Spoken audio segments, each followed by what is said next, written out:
So The Economist is now predicting Trump is going to win the election. And before I go into this, no predictive model is 100% accurate. Nothing's accurate until the day of the election and the election votes are counted.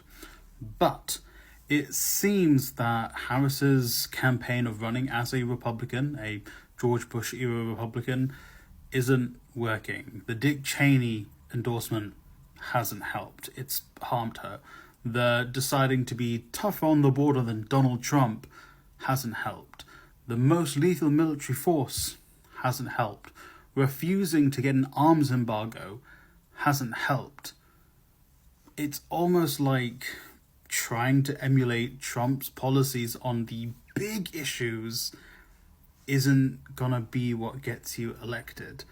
Do you know what may get you elected? The 60 to 80% of the electorate, or at least the very least, the electorate who want to vote Democrat, saying an arms embargo would actually make me want to vote for the Democrats.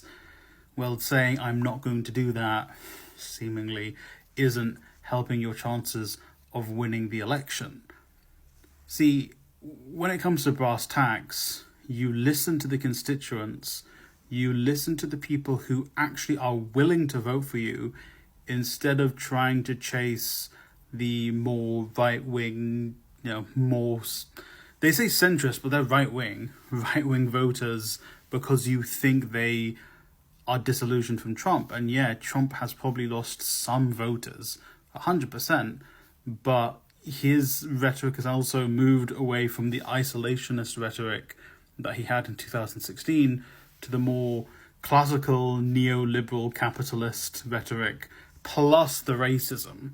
So he's like trying to capture both audiences, the very far right wing and then also the more neoliberal Republicans that Harris is also trying to court. But historically, white voters who predominantly vote Republican were less likely to vote for her. But do you know who are more likely to vote for her?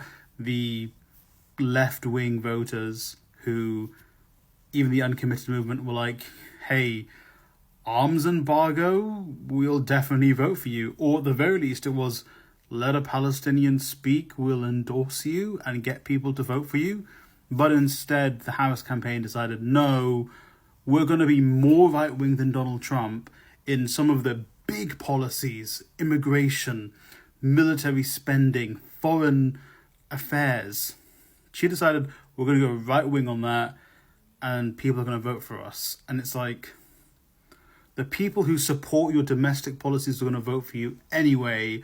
The people who were iffy because of those big policies as well just might sit it out. And it is your own fault. And that's why The Economist is predicting you to lose, because you chose to go for right-wing politics.